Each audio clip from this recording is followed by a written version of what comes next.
Is Andrew Thomas a concern? He obviously looked a little banged up there. I know he finished, but is he a concern, or is that something you guys aren't really looking at this point?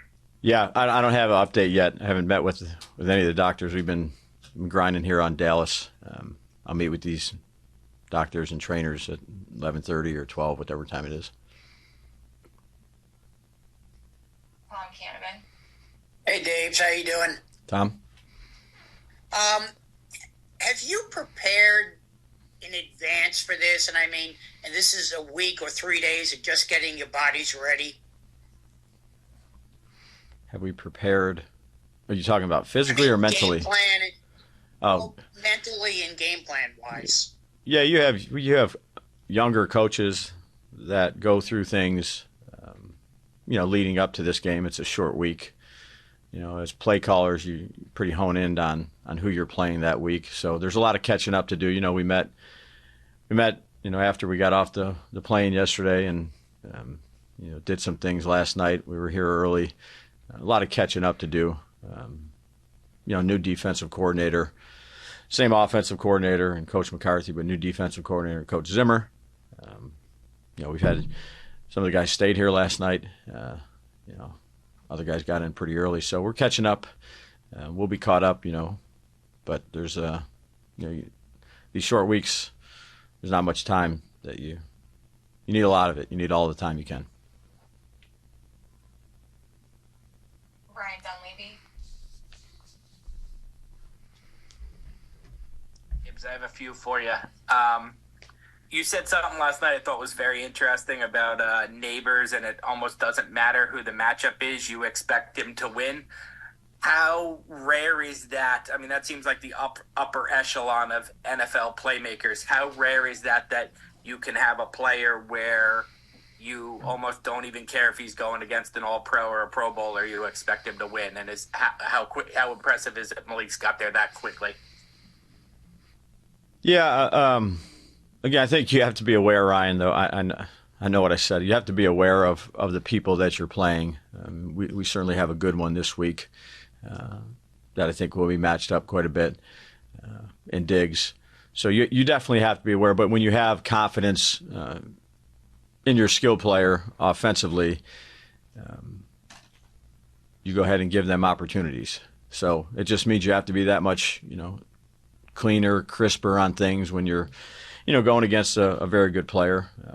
There's a lot of teams that do that with their guys, I would say. I don't want to speak for them in their game plan meetings, but like I said before, many times I'm glad we have them. Secondly, I know it's a new year, clean slate. Can it help guys? Do you want guys to remember the pain of 40-0 prime time? I know that was week 1. This is week 4, but it feels very similar circumstances. Do you want guys to carry that feeling that they had that night? I think Dex even mentioned it yesterday. Do you want guys to carry the 40-0 feeling and use it as a chip on their shoulders this week? I think each individual person is motivated by different things. My main focus is getting ready to play this team, 2024, the team that's just played these first 3 games, and different players, different schemes, making sure that we're prepared, doing a good job in our walkthroughs, in our meetings, in our communication. But our focus is on task at hand.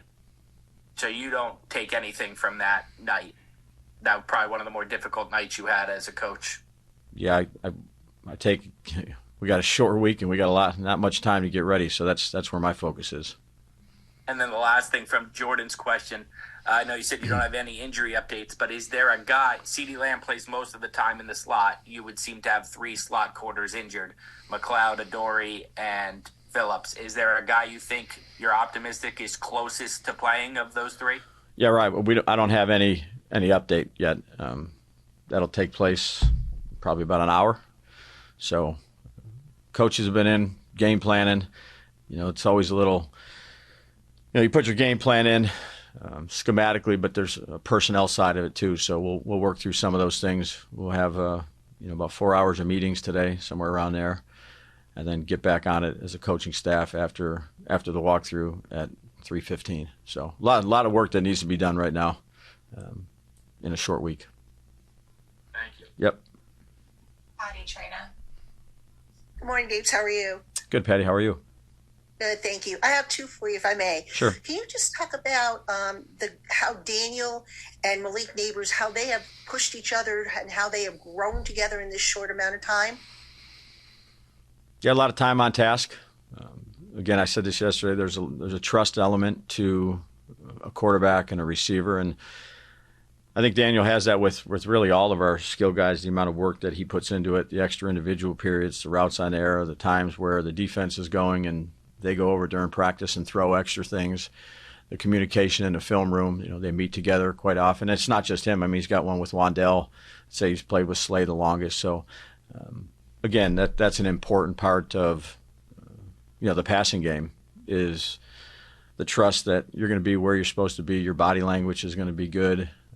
You can do a good job of coming back to the ball or going up and getting it and making a play. And, still work in progress. It's early, but they've worked hard at it. And then my second question for you is about the offensive line, specifically John Michael Schmitz and the growth that you've seen in him from year one to year two. Yeah, I think it's helpful to have the guys around him that he's had too. The Runyons and GVRs and Illuminors, obviously AT, but those are veteran linemen that have played football that know what it takes. Certainly have a challenge this week against their defensive ends and their front. But I think having veterans in that room, particularly that offensive line room, is important for young players. And I think Carmen James have come in and done a nice job. He's improved. We need to continue to improve him.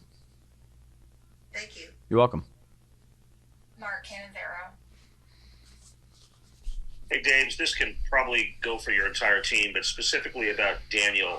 You guys heard a lot of outside noise about what you can't do and whatnot, and I'm just curious what about Daniel's makeup allows him to shed this stuff, and move on to the next thing kind of thing. Obviously, the first game was tough for him, and he's come back quite well the last two games. Yeah, Mark, he's focused on what he needs to do to, be better from week 1 to week 2, from week 2 to week 3. That's where we focus. We watch the tape. We, coach up, whether it's technique or eyes or fundamentals or route concepts or play calls, and we have a good communication on that, and that's important, and that's really all we focus on.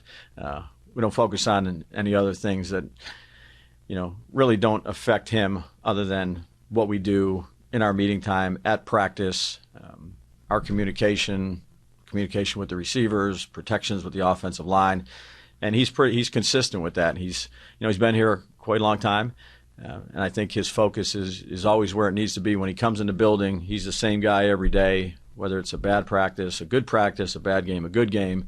I think that's important to be able to play quarterback here. How difficult of a challenge is that for a guy like Daniel? Really, everybody in the room, if things aren't going well and the outside world says you guys suck, et cetera, et cetera.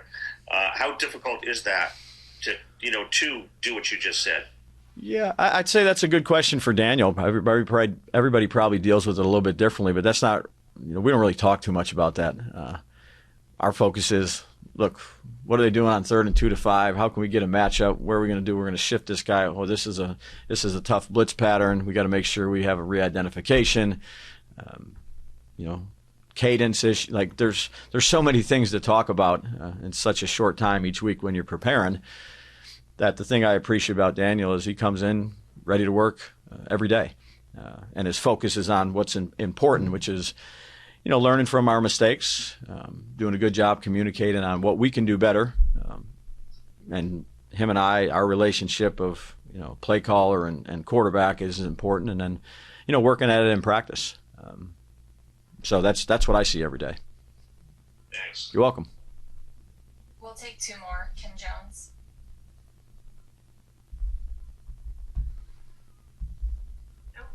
Can you hear me? I got you. Hey, Daves. How much sleep have you gotten since we talked to you last night? Not a bunch. Yeah, I kind of figured. Well, I probably look like it, huh?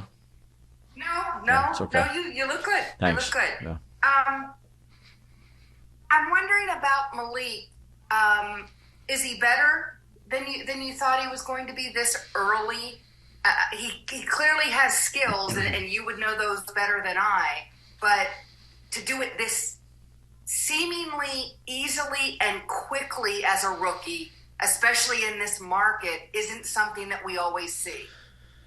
Yeah, again, I think he's confident in his skill set. I'm confident in his skill set. We spent a lot of time with him leading up to the draft, and then you really get to know him throughout OTAs and the mini camps and training camp, which he, excelled in those areas. And I have a lot of confidence in him. So, I think we target him a fair amount. But I think he's earned that.